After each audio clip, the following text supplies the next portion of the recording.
No, it's actually coffee, but anyways. On September 24, 1991, an up-and-coming grunge band called Nirvana released what would become one of the biggest rock albums of all time. Nevermind. This album brought a dramatic shift to music and rock at the time and made not only Nirvana famous all around the world, but also this little baby featured on the cover. Well, the album has just turned 30, which means that this little baby right here also just turned 30, and he decided to present the band with a lawsuit. Yay! Hey there, how are you today? I hope you're good. I don't know if you are aware of this whole Nirvana versus Naked Baby drama going on, but basically me as a fan, I always saw the baby of the cover, who's now a man. I always saw him being very proud for being part of the Nevermind cover, but then suddenly out of nowhere he decided to sue the band, and then he was mad at everyone, didn't want to be involved anymore, and I felt that really weird. And then for today's video, I decided to explain to you step by step, present you the facts, and then at the end of the video, I'm gonna share my opinion, and I really wanna know yours as well. But before we jump into the video, make sure that you got subscribed and like the video, and that's all you have to do. That's literally it. Come on, it's not a lot. I'm gonna sue you. When Nirvana released Nevermind, Nirvana was still pretty unknown, right? So the label thought that they would sell only 50,000 copies. Little did I know, Nevermind has now sold over 30 million copies since its release. It has spent over 500 weeks on Billboard chart, and in 2020, Rolling Stone ranked it as one of the top 10 albums of all time, and its cover art is considered one of the most iconic album covers ever. Even if someone has never listened to Nirvana, they probably have already seen the iconic Nevermind cover that features a naked baby underwater. I could literally be showing you. That features a naked baby underwater reaching for a dollar bill. This baby is Spencer Elden. Our boy Spencer was only 4 months old when that photo was taken, and over the years he's given several interviews saying that he didn't know exactly how to feel about it growing up. He's said before that it's really weird for him to have been famous since he was a baby, and even weirder to stop to think that everyone around him, anywhere he goes, has already seen that photo of him naked. Then, in August 2021, he filed a lawsuit against a dozen of people that were involved in the album, alleging child pornography. The Nevermind cover was designed by art director Robert Fisher. He met up with the band and found out that Kurt Cobain already had an idea for the cover. Kurt originally wanted a photo of a baby being born underwater, but Fisher thought that the idea was really hard to pull off because he couldn't find any good pictures and they were all too graphic. So they changed it to be just a baby underwater, but because that also felt too basic, Kurt decided to add a fish hook to the picture. So they spent hours discussing what should be in the fish hook, if it would be a CD, a piece of meat, or even a burrito, until someone suggested the dollar bill and everyone liked it. Okay, so after they had the concept in mind, they needed a photographer to shoot it, right? Fisher was skimming through portfolios and he came across the name of Kurt Weddle, who said he was specialized in submerged underwater humans. Weddle said later that this was his first time photographing babies underwater, so he invited a couple of friends who had just had a baby to participate. Spencer's parents. Yes, they went to an aquatic center along with 4 other parents and took turns passing the babies around. He says that if you look closely at the cover photo, you can see the parents' handprint on the baby's chest, because that's where they were holding him right before passing in. The photo shoot that actually created the picture lasts only about 5 minutes, and Weddle said that he knew right then that he had the perfect shot, but still, because he was worried about the baby's genitalia,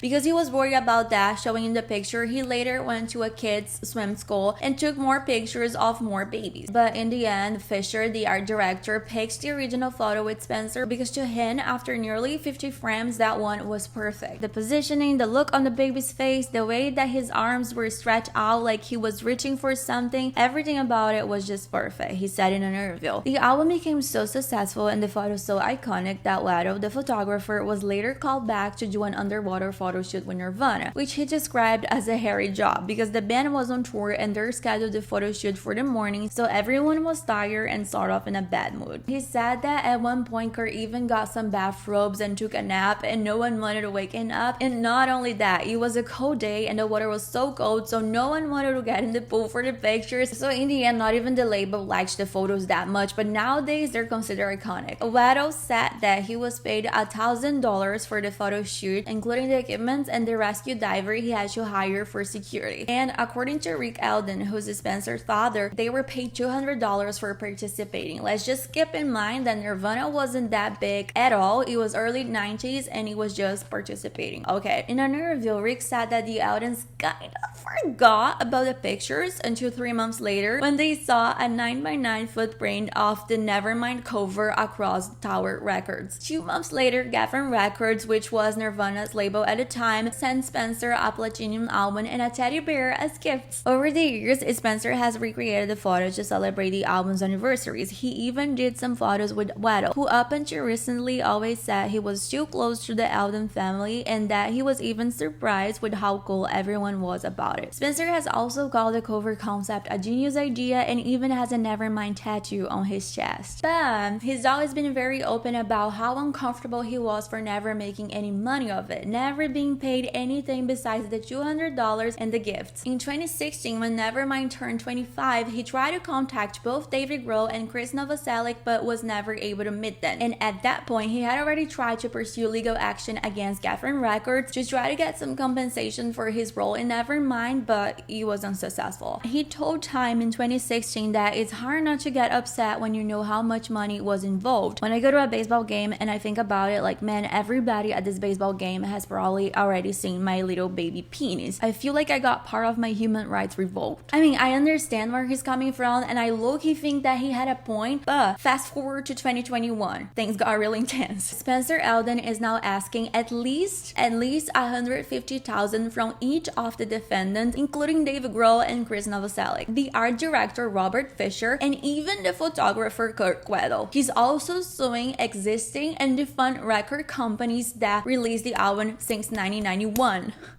Even Chad Channing, who is the original drummer of Nirvana, is also named as a defendant, despite the fact that he wasn't part of Nirvana anymore. I remember when I was reading this and I was laughing by myself for about 30 minutes. I don't know, because I kept picturing Chad minding his business, doing his thing, and then he's just like, what the actual fuck? I was not even in the band anymore. Anyways, the cover art of Nevermind, which since 2015 is even part of the MoMA collection, has usually been viewed as a criticism for capitalism. And even though he's naked in the picture, under law, non-sexualized nudes of infants are generally not considered child pornography. But in the lawsuit, not what happened. Spencer lawyers argues that because they added a fish hook with a dollar bill in the picture, it makes it look like the baby is a sex worker. They literally said that. I know. The lawsuit argues that everything was made on purpose. Like the photographer did that on purpose and Kurt Cobain picked the picture on purpose, so everything would look like the baby is a sex worker. I cannot even repeat that. It also mentions a passage from the 1993 biography Come As You Are, the story of Nirvana, that says that the record label wanted to go with a different photo, but that Kurt Cobain insisted on that one, and that he allegedly suggested covering the baby penis with a sticker that would say, if you're offended by this, you must be a closet pedophile. I mean, another issue brought up by the lawsuit is that Spencer's parents never signed any document allowing the use of the image, and neither did Spencer. Obviously. Spencer has also said that he wants the cover to be changed for the Nevermind 30th anniversary reissue, and that he wants the picture in a way that isn't exposing his genitals. Honestly, Spencer, I hope they don't put you in the cover anymore. In October this month, yes, David Grohl went public to address the lawsuit for the first time in an interview with Sunday Times, and he said that he has many ideas of how we should alter that cover. So yeah, we might see a new cover art when the Nevermind new edition comes out in November. The Guardian also asked 5 artists and designers who have created album covers about how they would change the Nevermind sleeve. And Mark, who has worked with Dinosaur Jr. and Grateful Dead, said something really interesting. He said that the symbolism of the original cover art matches the lawsuit perfectly. Is that kid going after the dollar? I think that he does have a point on wanting money when the album became that big. I mean, it was a surprise to literally everyone involved, right? Like Nirvana was a small band and this single Smells Like Teen Spirit was what changed everything. So it was a surprise for absolutely everyone. But at that time, this was the agreement that they had. And to me, honestly, like fuck the cover, okay? It's been out for 30 years. Over 30 million people out there has this at their homes. So it's not like we're gonna forget this. It's gonna be a classic. It's gonna be worth even more. So as a fan, I really don't care if they're gonna change the cover art or not. I just think that this is so offensive. It's just so offensive, not only for the band, you know, and everyone involved when that was not the idea at all, like a sex worker. But what gets me the most is the fact that there are kids out there who actually have a problem with things like that. And I just think it's really, really unfair to put things that way just because of money. Okay, I understand it might be a lot of money, but still. And about the new cover art, again, I'm actually excited. And I don't say that in a mean way, but I do hope they change the cover, okay? To me, it's one of the best cover arts like ever. It's like completely perfect. We just made a whole video about that. But if they change it, I just think it's gonna be interesting, you know? It just adds more character, it's just more story. Like Mark said, it just makes everything ironic that they had to change the cover because the original kid is actually going for money. So I'm pretty excited to see what they're gonna do, and I think it's gonna be something really nice because at the end of the day, it's still Nirvana, right? That's my opinion, and I really want to know yours. So please, I read every comment. I like doing that. So that's it. I hope you liked the video. If you did, don't forget to subscribe, and if you didn't, I'm gonna sue you. Can we be sued for this video? Can you? No, can he? Oh my god. Bye.